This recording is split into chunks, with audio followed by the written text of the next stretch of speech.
I got to kick this thing off. Can I kick it off? 1, 2, 3, 4.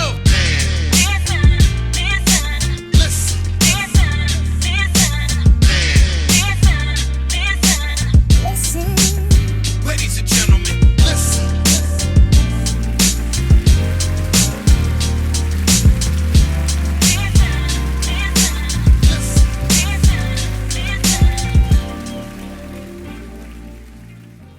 Yo, what's good, everybody? You are now listening to another episode of the Man Listen Show. But before we get started, let's hear a few words from our sponsors. DD's adding that flavor to your function. DD's daiquiri. Good people, good vibe, one drink at a time. Good people, good vibe, one drink at a time. Flavor to your function. DD's daiquiri. Good people, good vibe, one drink at a time. Good people, good vibe, one drink. Wanna kick back, wanna just vibe. Wanna kick back, let me first slide to the drink store.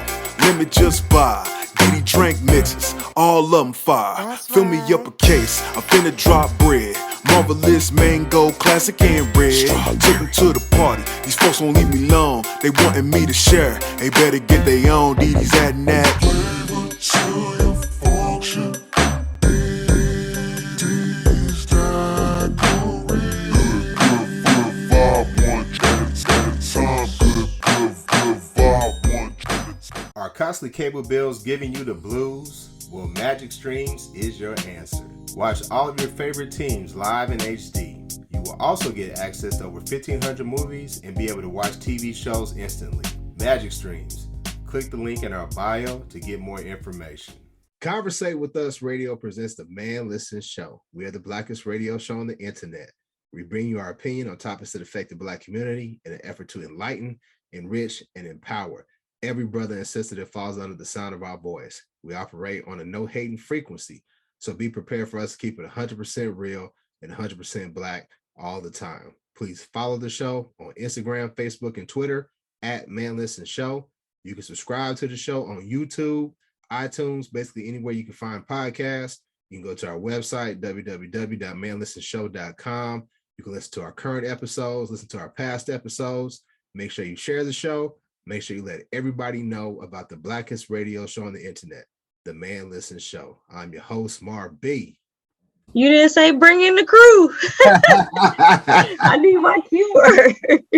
Well, hey, so this is the first time in a long time. It's this two of us today. We got Lav out of commission, C out of commission. So it's just me and Counselor Arika. What's up? What's up? I think if, like I said before we got on air, I think if there's anybody that can talk for a half hour or so, it's me and you, right? The two talkative ones. Right. So they like to hear themselves talk. Right. Exactly. Me too. It ain't just you. So social media went crazy last week. I think was it last Thursday or Friday? I can't remember what day it was, but infamous YouTuber Kevin Samuels passed away. Now, I saw reports where he passed away at either they said 56 or 57. He passed away. He complained of chest pain, and so it's assumed that he has some sort of event going on with his heart. And the brother passed away at 56 or 57. And of course, he was very controversial for a lot of his views, a lot of his interaction with women, and a lot of men idolized this brother. A lot of women hated this brother. So his untimely passing caused a lot of controversy on social media. So we're going to talk about it. We talked about it as a crew when it initially happened, but I'm going to go ahead and ask you, Arika, what did you think when you first heard that brother Kevin Samuels passed away? I mean, it caused a little bit more than controversy. It caused some strife. People are at odds. Yeah, you're right. I mean, it was hot. It was hot. Man, I haven't seen Black men and women arguing on social media like this in a while. Right. Maybe since the support of Kamala, maybe. But yeah, I don't know. I wasn't pro Kevin Samuels or anti Kevin Samuels. I think that he's one of those people that look for attention, and so he received a lot of attention.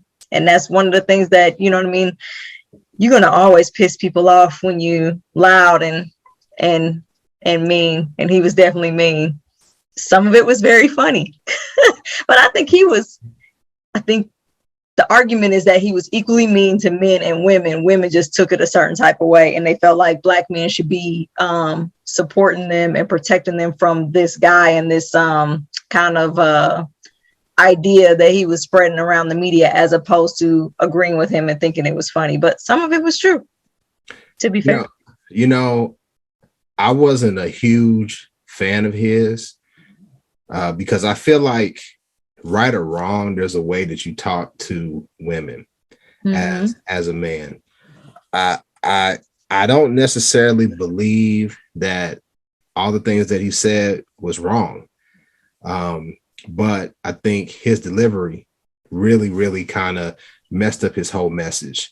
If, for a lot of people, it's, they say, okay, is it the messenger or is it the message? Sometimes it's the delivery. And he was straight no chaser with his delivery.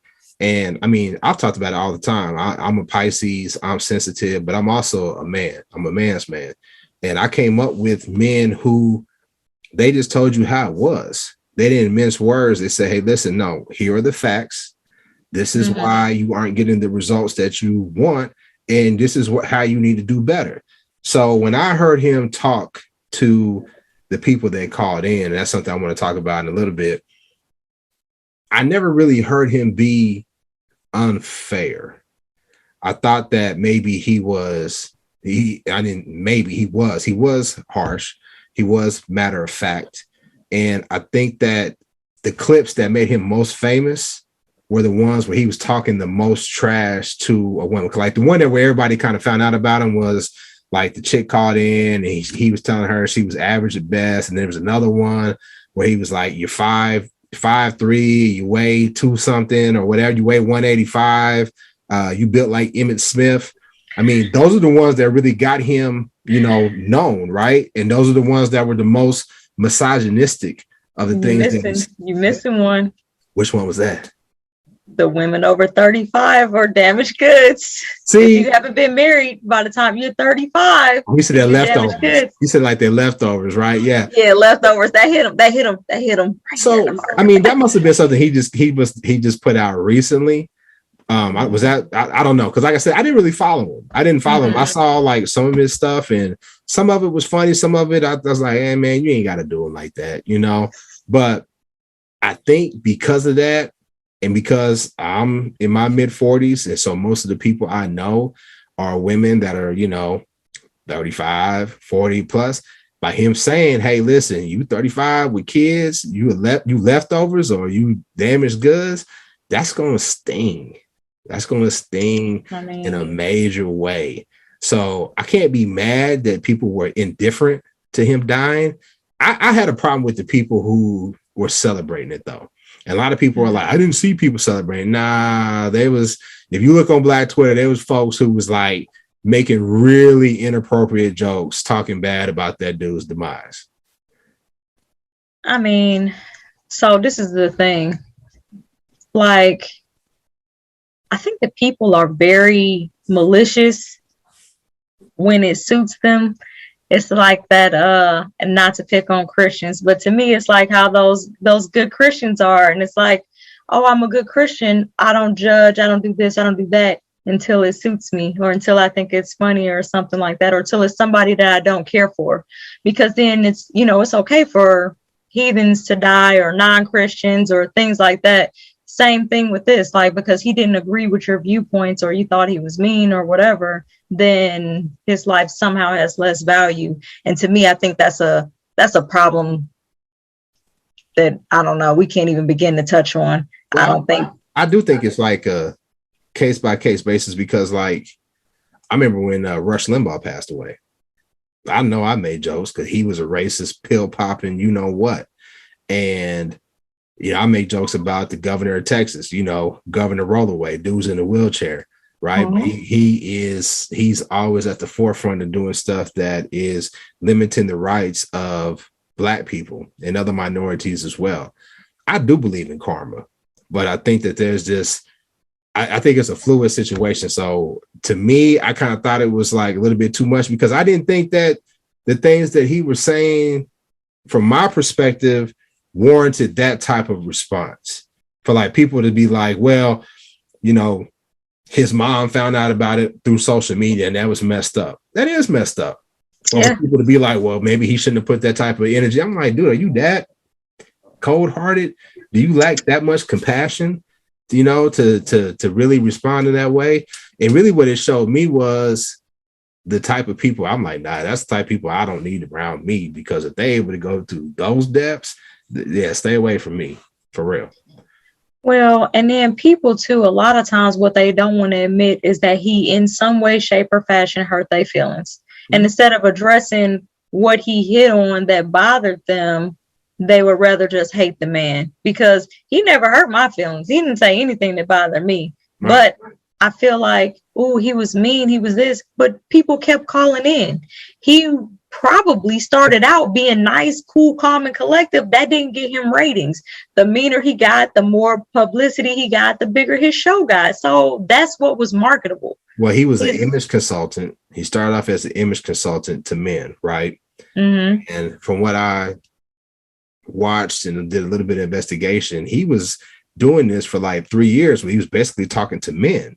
And then when he flipped it to where, okay, I'm giving criticism to women as well, that's where he blew up. That's where he got the 1.4 million followers. And I agree. There's some whack dudes who were like, yeah, Kevin Samuels.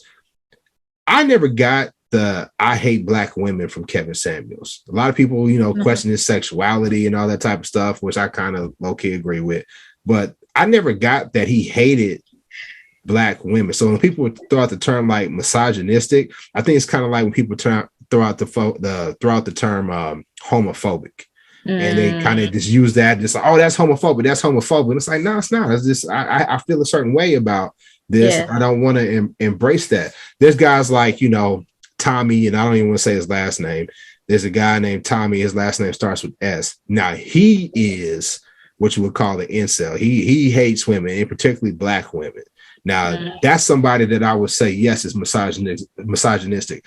I don't put Kevin Samuels on that level because, number one, and I'm going to come back to the point you made, I saw him talk to men in the same fashion.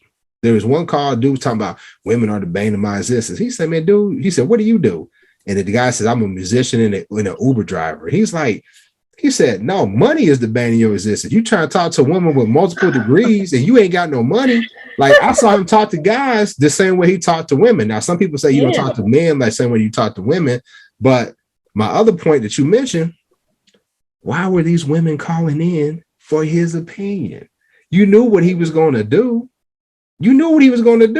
So how much can you blame him when you got women who were calling in? And I bet you to say most of his followers, or a good portion of his followers, were probably women.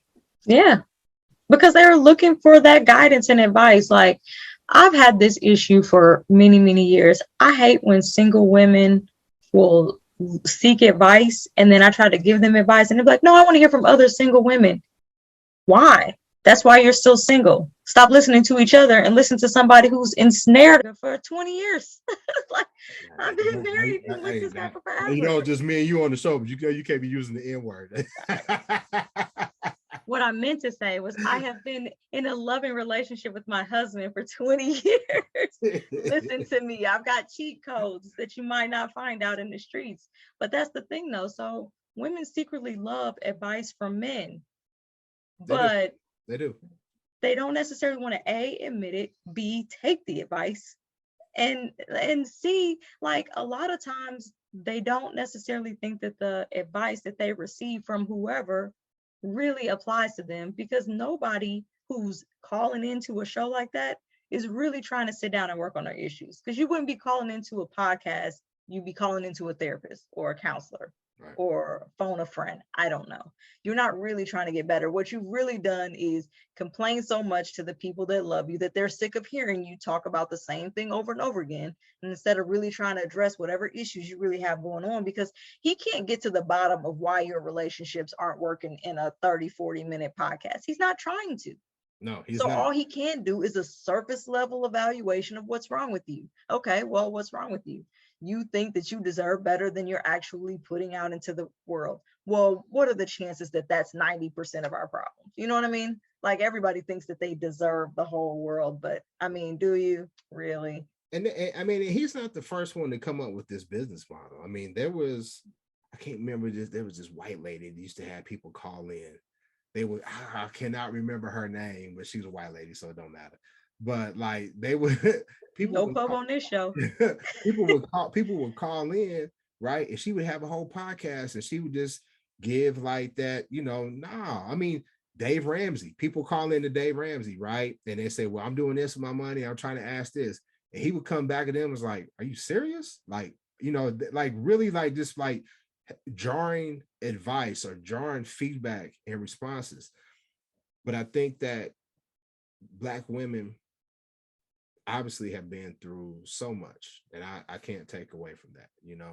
They've been through so much. So then you have one other person who seems to add to the fire of the small number, and I believe it's a small number of Black men who really hate Black women. When you got somebody giving them an outlet and a platform, I think they're like, yeah. The fact that he's gone, I'm good with that. I'm good with that. I never understood that. I like my enemy exposed. I like my racist loud. I like my misogynist loud. I don't want you sitting next to me quietly agreeing with what I'm saying when really secretly you praying on my downfall. I never understood that. Like, that's a problem though, Arika. I think those guys, those I hate Black women dudes, they are the ones who are getting the most pub. I mean, listen, our show, man, we got, a few followers. We ain't got near as many as Kevin Samuels. I'd love to have a fourth of what Kevin Samuels has as followers, right? And we affirm and uplift Black women every day. But it's the guys who are promoting the negativity. They're the ones that are getting the clicks. And I promise you, it ain't just dudes. I promise you, it's not just dudes. Oh, no, it's controversy. Yeah. It's the whole reality TV, like, society that we live in now. The Real Housewives of wherever aren't popular because they're sitting around uplifting each other, because they're doing financial literacy classes at the schools on the weekends. No, they're popular because they're fighting. His show is popular because he's yelling at people and hurting people's feelings and making us laugh at random strangers who are probably going through something much deeper than what will ever be seen on the show. Like, and the people that used to call in to his show, if you listen to some of the scenarios, it was the most nonsensical stuff, almost to the point where I feel like some of them had to be in on it. Yeah, there we go. See, and that's what I'm saying. Marketing. Like you had to be, some of them had to be in on it. You know what I mean? To really just like, I mean, one girl was talking about, I don't work and I got 3 kids, about 3 baby daddies who are all gang members. And I feel like I should get somebody who is going to honor me and cherish me. And I'm just like, this person can't be this clueless, right? And they just called in and he was like, are you serious, ma'am? But people were trying to say that he was all bad. I don't think anybody is 100% right. And he has some views that I read. I was like, nah, bruh, you tripping. Like, there was one where he was talking about if your child says your boyfriend molested them, why would you automatically assume your child, automatically believe your child? Like, no, get out of here, bro. Get out of here, dude. Like, he's so I'm not trying to say he was 100% right. I just don't think that. I think that for me, I could take what works for me and I can discard the rest. A lot of people can't do that. So, but that's also a big part of discernment, right? So it's not just what works for you and what doesn't work for you. It's who am I taking advice from, period. So hurt people. We have no idea what's happened to him in his past. He could have had a situation where he was falsely accused, by some kid, and now he's got this trauma response that he's speaking out of. we don't know this man. So why are you taking advice from somebody you don't know? Because if we knew him and we knew that about him, then what we wouldn't do was take his advice on that situation. Well, but we don't do that. we just didn't call in and take advice from strangers. He was twice divorced. I don't know what his relationship with his children were, right? But that in itself is a red flag in terms of, see, I never bought into the whole thing. Like, if I'm married, I can't take advice from somebody who's not married. There's times where somebody who was married and it didn't work can let you know, hey, listen, these are the mistakes that I made. I hope that you don't make the same. So it's not a blanket, one size fits all. Like, I can only talk to people who are married, like in your example. Yeah, they can talk to you. They can also talk to single women as well. The key is to talk to somebody who has some goddamn sense. Right. That's the key. So, and one of the things that people kept talking about, and I gotta admit, it low-key kind of triggered me a little bit because I'm kind of in that situation now. They were like, oh, he talked about Black women dying alone and he died alone. I never really, I didn't get that because I'm like, you know what? Dead is dead. You know what I'm saying? You die. We all die alone. Yeah. You die. You die. No buddy system. Right. You come in the world alone, you die alone, right? But they talked about how the woman he was with, they said it was like a one-night stand. People were putting so much stuff out there. They tried to say, because he had a heart attack. I mean, we assume he had a heart attack. He was clutching his chest or whatever. The guy had cancer at an early age. So they said that makes you more predisposed to heart problems as you get older, right? And they were just like, yeah, look how he died. He died with a chick, and apparently this woman didn't even know like what apartment he was in, so she couldn't get him aid. People were just real nasty about how he went out. And I just thought that was just a bridge too far for me personally, but I don't know. What you think? So, I mean, I was like, he probably went out yelling at a chick, but I don't necessarily think that it's probably, you're not doing it right. Move your leg over here. I don't know. But I mean, I think that there's a difference between joking and like really being like how some of the people on the internet were like, I think people took it way too far. Like, I don't think that I take death as seriously as some people take it. Aside from everybody's own personal experiences, it's not like I think that when people die, I don't believe in hell, so I don't believe he's in some crazy pit of hell screaming and whatnot. So then you believe they're in a better place. So it's not like you're like, oh, dang, it's too bad he's up there in heaven with his 40 virgins or whatever you believe. I don't know, but I'm just saying, like, I think that people sometimes take like death and make it seem like it's a punishment. Like, yeah, this happened to him and she didn't know whatever she didn't know, or he was, he had a heart attack and there was who cares? You've all had a one-night stand before. Or are you trying to judge somebody else for having a one-night stand and he's single? He could be married with his mistress. Not everybody had a one-night stand. This was a vanilla people out there, though. but like, listen, I mean, I well, whatever. No comment. But I might be able to. I mean, some places you go, you got to go twice. But for the rest of you, yeah. So I don't know, man. I just think that clearly, and we made a show about it, and it's one of our most listened to shows. We talked about the divide between Black men and women, and you pointed it out that like this really caused a rift, because I think for most men we were able to see what he was trying to say, but we all pretty much agreed for the most part his approach, his delivery kept people from really understanding what he was trying to say. Because when he started talking about like people's looks, right? Because there are some times he would get into like people's like weight and stuff like that. I think that if he had just kept it on, hey, listen, you make this much money, you're this age, what are you bringing to the table? to me, that's harsh, but at some point it's reality as well. So like for me, I'll talk about me, right? I know that in corporate America, optics is a big thing. You know, how you look is a big thing, especially when you get into like leadership roles. That's why when you see the leaders of most companies, you don't see short guys, because most people look to tall guys to be a leader, right? That's just really how it is. It's optics. You don't see overweight guys like me. You don't see that because it's an optics thing, right? So so like when you talk about me, yeah, I'm tall, but I'm overweight. It's like I don't like it, but that's the way of the world. I understand. And I think that people don't really, they can't really, they can't really be aware, have the self-awareness to be like, you know what, if I want a different result, I got to do differently. And I think that's why a lot of people had a problem with it. A lot of Black women had a problem with it.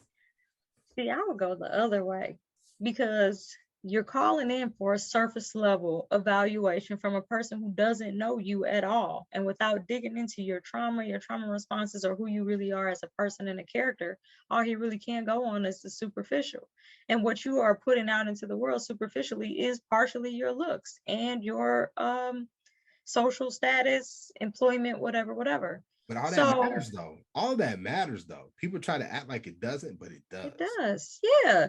Like there's no way that people can sit up here and pretend that they don't care what their spouse or significant other looks like. That's fake. So you're not walking down the street and somebody who is unattractive to you tries to talk to you. You're like, you know what? I bet he's got a really good personality deep down underneath that person that I'm not attracted to. That's not what we do. So if he's giving you an honest interpretation of what he thinks the other sex is going to see when they see you, if you came in for honesty, then honesty is what you're going to get. People really, they ask you to tell them the truth, and then they get mad when you do. They do. I mean, it's like a lose-lose situation. So people will like hold you up for telling the truth and then vilify you in the same breath. So they don't want accountability. Exactly. One of the things, no one does. Well, I might get myself in trouble for this, but I'm gonna say it. I can't stand people who aren't able to be held accountable. And I think it's a trait of bitch ass dudes. And I think it's a trait of a lot of women. Now it's a joke. We always joke about it when it's talking about, well, like a woman says, well, I don't have to apologize. I mean, let's just have sex. Like, no, you need to be able to say, you know, we can't just keep sweeping this under the rug. There has to be some accountability. And as you get older, you get to our age, you know, hey, I need you to be able to say, hey, I understand, and I'm going to work on this, and I'm going to make a difference. And I do think the messenger plays a difference because he was holding people accountable. Prime example, I got a homegirl. She's low-key my business coach. We're in business school together. Jasmine Boundary. Shout out to Jasmine. She was talking about people who want to be business consulting coaches, or they want to be able to promote their business. And most of her followers are women, right? And she was like, hey, I ain't gonna lie to you. I don't want to do business with a woman that doesn't look on point. If you don't have the right size bra, like the bra that's fitting you right, or undergarments that go along with the clothes that you're wearing, if you look a mess, I'm gonna be honest with you, I don't want to do business with you, right? And her whole thing was, she was saying, hey, listen, I want to help give you the consultation to where when you go and make your presentation, you look the part. You look the part. It's harsh, right? But you really can't say that she's wrong. You can't. So what's the difference between her telling the truth versus a Kevin Samuels telling the truth? It's a woman on one hand and a man on the other. Well, and she's not doing it for entertainment purposes. So he was doing it for entertainment purposes. So there has to be a certain level of theatrics. There's resharing. There's public shaming. I mean, there's a lot of other factors that go into that. So if we have a one-on-one conversation and you say, hey, Arika, you be looking crazy as hell on the dang on podcast, get your life together, then that's totally different than you being on the show. Be like, man, here you go looking crazy again on the show. You be like, You know, I wouldn't do that to you. You know, I wouldn't do that to you. But I think but that's the thing though. I mean, the truth is still the truth. Mm-hmm. So, but when you put it out into the public eye for other people to laugh, criticize, join into the conversation or assessment, that changes people's acceptance of the truth, right? Because it's still the truth, but it changes how they accept it, how they receive it. Because and so yeah, you're right. Because and I hate to cut you off, but like I remember I used to be like an asshole, and I hang with a crew of dudes who are like assholes, right? Now, as we have gotten older, we have mellowed out. But I think there's an excuse that people who are quote unquote assholes and women who are, you know, quote unquote considered like the B word, they always say like, well, I'm telling the truth. You can't say what I'm saying is not true. Yeah, that's right. But you don't have to say everything that comes to your damn mind. You don't have to say everything that comes to your mind. And sometimes you're using, it's true, just to be mean and harsh and belittling to people. And I think Kevin definitely crossed that line for what you said, entertainment purposes. Because like you said, I could talk to men all day and I may reach a few people. But as soon as he started playing into the whole, you know, let's put down black women, his stuff just shot through the roof. It shot through the roof. And that's what see, I'm hoping that he would have eventually pivoted and been like, hey, listen, let me make it to where I'm actually building up people. But obviously he didn't make it there, right? I'm hoping, because you've seen people do that. You've seen people who start off a certain way and then they try to like change their image. Charlemagne the God. When he first came on the radio, he was the biggest jerk. He was always, you know, attacking women, you know, just saying whatever that came to his mind under the, remember his whole, what was the chick that went onto the stage with Jay-Z and Alicia Keys? What was her name? Lil Mama.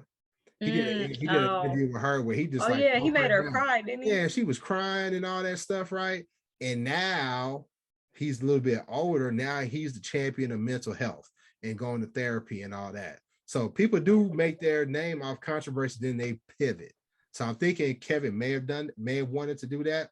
Just think that he ran out of time. Yeah, I don't know. I mean, that's a lot of assumptions, you know what I'm saying? But but we've seen people do that though. That's all I'm saying. Yeah, and we've seen a lot of people not do that.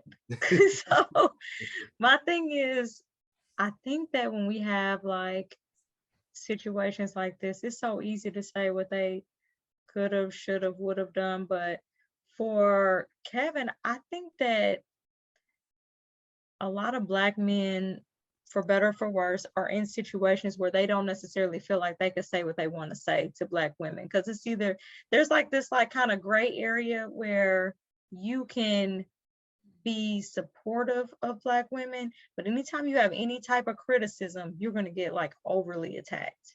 And so it's like, well, I mean, if I'm supposed to be supporting you and uplifting you and helping you be a better version of yourself, then you should be able to accept some criticism too.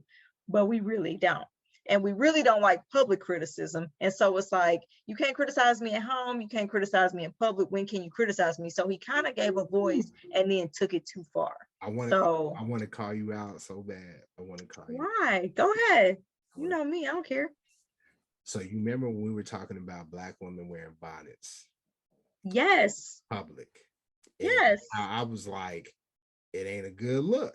It's not a good look. And I was talking about how Monique was now, and I made the point. I was like, if I can't say it because I'm a man, but then Monique, who's a middle-aged woman, can't say it because she's a woman, who can say it? You was like, nobody. Leave me alone. Exactly. I didn't say I was above my own criticism. No one can tell me what to do. I'm right in every instance of life. Accept it now, and then it'll solve so many problems in the future. But it's not fair though, because you think that when it's time to critique Black men, there's no bars. No holds barred. No holds barred. For real. I know. No holds barred. I mean, and sisters can be, sisters is way more lethal with the mouthpiece than men are. I mean, Kevin Samuels had, he had his on point, but like, A sister can cut you down to the very last compound. To the white meat. Yeah, to the white meat. For real, for real. For real, for Well, real. and I think that's a thing too, though, right? So that's one of those things we got to have in our private Black people meeting that they think we be having on Sundays at the cookout and stuff. Yeah. But I mean, it's hard to kind of get to the meat of issues like that when we have so many other bigger issues. And so, because then you circle back around to, for me, it's like, who am I supposed to be looking cute for in the airport? So you can have your critique and say it's not a good look, but it's not a good look for who? Because you've seen me like this before. If you've been in a relationship with a Black woman, you've seen her in her bonnet and her pajamas, and you are perfectly at home and comfortable with her on the couch watching Netflix in her bonnet and her pajamas. So who is it not a good look for? Because I mean, obviously you see them looking like that. And so then it becomes we trying to look good for these white folks or not? Now, I think that, well, number one, on my Kevin Samuels piece, whenever I talked about Black women in public with bonnets, I always said the same applies to Black men wearing their do-rags. I can't stand either one. You know, that's something for in the house. You know, if you, hey, listen, I got my hair. I understand it takes a lot of work. Sometimes it takes a lot of money to get your hair the way you want it. There's ways that you can rock it. You know, you can wrap it up or whatever, put a ball cap on or something. There's ways that you can get around that. For dudes, there's no excuse. You ain't got to, you don't wear your rag in public. I'm about to say, I can't put no ball cap on no $300 braids.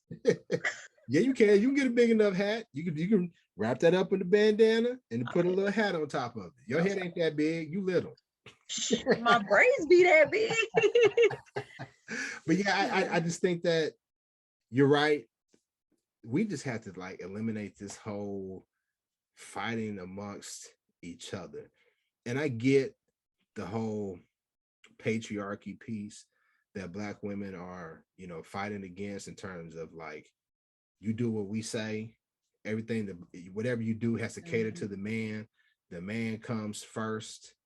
But I think when you start delving into situations where Black women are asking for relationship advice and Black men say, hey, listen, this is what I want, you can't be mad when they say this is what I want and you're not bringing that to the table. Now, as a Black man, I feel like you are equally, if not more, responsible for making sure that you are something that is worthy of a woman submitting to, a woman following, right? And I think that Kevin talked about that, and I believe that wholeheartedly, that you can't be sitting here asking a woman who's got her education. We talk about sisters in their 30s and 40s now. They're working out, they're eating right, they got good jobs, they're educated. How you expecting the one to submit to you and you ain't doing nothing yourself? You ain't holding yourself accountable. You're not eating right, you're not working out, you're not doing none of those things, but you want to hold them to a higher standard. But if a man is saying, hey, listen, this is what I want, you can't be mad at him that he says that. You can't. You know, it's either, hey, I'm gonna do it or I'm not. I'm gonna find somebody like it. I ain't mad when somebody want to say like, I don't like big dudes. Guess what? Plenty of people that do. Right. But I think also too, so this is, like I said, this goes back to like conversations that are really bigger than the topic itself. Really, the main issue is that Black people are coming to these situationships and relationships with all this trauma that they really need to just be working on themselves, but they trying to have this part of them or whatever healed or worked out through this other person when they don't even really know what's going on with themselves. So it's like, if you're having a response or a reaction to something and you can't even say, hey, this is my trauma response, this is what I'm going through, this is what I'm dealing with, this, then so that the other person can kind of understand where you're coming from, then you're not going to be able to communicate well anyway. So if you're going for advice to a person who doesn't know anything about you or where you're coming from, they cannot give you advice, at least not real advice. They can only give you superficial advice. Because it goes back to the piece. He was not a therapist. He wasn't licensed. He was an image consultant. So that's all he's talking about, is what people see when they look at you. What are you wearing? What are you driving? Where do you work? How fit are you? you know, are you aesthetically pleasing? Right. Well, that's generic. You can look at yourself and say whether or not you're aesthetically pleasing to yourself or not. Because, I mean, at the end of the day, everybody has different proclivities. And so some people like this, some people like that. Who cares? But like, do I care if Kevin Samuels thinks I'm cute? No, because I don't think he's cute. It's not my type. He ain't supposed to think I'm cute. So, and I kind of question if Kevin Samuels thinks whether he thought you was cute or if he thought I was cute. You know what I'm saying? I mean, I don't care either way. You know, do what you do, but you know, I don't get down. That's don't approach me. But like, if that's how you are, but a lot of people, and we ain't gonna get too tough into that. But a lot of people kind of said, okay, that's why he was so quote unquote angry with his approach with women because of what we assumed about his demeanor, if you get what I'm saying. But then he was found with a woman. I think that that's just people trying to rationalize something that don't have nothing to do with them. It's maybe the ad hominem attack. It's I don't really have anything to refute you factually, so I'm going to attack your character. I'm going to attack how you are. Yeah. So I mean, maybe he just really, and then like, cause oh my God, I watched a clip yesterday because now his clips are all over the internet. All over. So I watched his clip and it was a man calling in and he was telling his height, weight, job, and he's like, "So you're a fat fuck." Yeah. And then it's like, he's like, and you wonder why women aren't chasing you down in the streets? Are you serious? Yeah. You gotta have money or looks. You can't have neither. And to me, that's what made it fair. Cause I was like, I saw him talk to dudes and I'd be like, and he was giving it to him just as hard as he was to women. But like I said, a lot of us are old school, and there's a way that you could talk to men versus how you talk to women. But to your point, and then we're gonna wrap it up. I knew we was gonna be able to do a full show with me and you. I knew me and you was gonna be able to talk it through. So I think number one, that you know, we gotta at this age, you mentioned in terms of like, you know, people are trying to heal themselves through somebody else. At this age, when you come to me, you better have all that stuff worked out. You better have all of that worked out. Don't expect me to help you through nothing, because I didn't work through mine, and I'm gonna keep working through mine. I was talking to a friend earlier, and she said, "Hey, I ain't trying to collect red flags. As soon as you show me one, I'm out." And to me, that's the way to go. So, to all the people who were hurt by Kevin Samuels passing away, because there's a lot of his followers were mad and they was hurt. And people was making some of that was funny though. People was like, "Oh, they lost their daddy." You know what I'm saying? They lost their daddy. That was a funny response by, you know, a lot of people that had negative stuff to say about Kevin Samuels. Man, black people are hilarious. That'll never change. Black Twitter is crazy. Black Twitter, man, listen. But I think that we need to get back to a point where we are coming together and not letting this one polarizing individual keep us separate. We need to unify, because I always said on this show, we are much stronger together than we are divided. Black women and black men, when we are together, we are much stronger, and we are a force that they fear.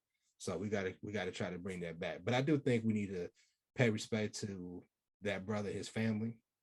It's sad. Our condolences to his children, his family, his friends, his frat brothers. I mean, it's that lady he was with. I mean, we got to talk about it, brothers. This dude died at 56. Mm-hmm. That's young. And he wasn't no big dude or no stuff like that. I mean, that's a discussion that we got to have in terms of like the stress that black men are putting themselves under, all the different factors that, you know, like, I remember I used to watch his shows, man, where I watched clips of his shows. Every clip I saw, dude was down in them Red Bulls. You know, he was down in the Red Bulls. And, you know, we ain't really a fan of them energy drinks. We're gonna leave it at that. But we're gonna leave it at that. But it ain't healthy to be drinking them energy drinks just, you know, back to back, especially one in particular. But on that note, I think we talked about it enough. Shout out to C. Shout out to Lab. We look forward to having y'all back on the next show. Y'all let the two talkative ones talk for 45 minutes. We probably could have went an hour and a half. Just me and Rika. But make sure y'all follow the show on Facebook, Instagram, and Twitter at Man Listen Show. Subscribe to the show on YouTube, iTunes. Leave a comment, give us a thumbs up. Let everybody know about the blackest radio show on the internet, the Man Listen Show. We holler at you. Peace. Peace.